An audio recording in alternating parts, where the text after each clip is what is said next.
রাজনীতিবিদদের অবদান অস্বীকার করা ঠিক না বলে মন্তব্য করেছেন বিএনপির স্থায়ী কমিটির সদস্য ডাক্তার এজেড জাহিদ হোসেন। জাতীয় প্রেস ক্লাবে জাতীয়তাবাদী textile engineers association of Bangladesh আয়োজিত আলোচনা সভায় মন্তব্য করেন তিনি। ডাক্তার জাহিদ বলেন, দেশের সংস্কার রাজনীতিবিদরাই করেছেন, এখন যারা কথা বলেন তারা করেননি। রাজনীতিবিদদের অবদানকে অস্বীকার করা দেশের সংস্কারকে অস্বীকার করা। বিএনপির ভারপ্রাপ্ত চেয়ারম্যান তারেক রহমান সবার সাথে আলোচনা করে 2 বছর আগে সংস্কারের 31 দফা দিয়েছে।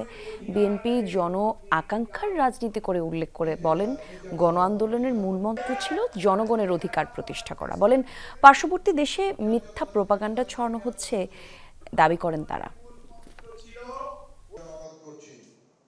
রাজনীতিতে দলের পিছনে লাগার দরকার নাই বন্ধুরা, আপনারা আপনাদের ভিতর ঘাপটি মেরে থাকা স্বৈরাচারের দোসরদের পিছনে লাগুন এবং তাদেরকে প্রশাসন থেকে এবং আপনাদের আশপাশ থেকে সরিয়ে দেন। দেশের মানুষের আকাঙ্ক্ষা বোঝার চেষ্টা করুন, দেশের মানুষকে তার অধিকার দ্রুততার সঙ্গে ফেরত দেওয়ার চেষ্টা করুন, তাহলে মানুষ আপনাদেরকে সাধুবাদ জানাবে।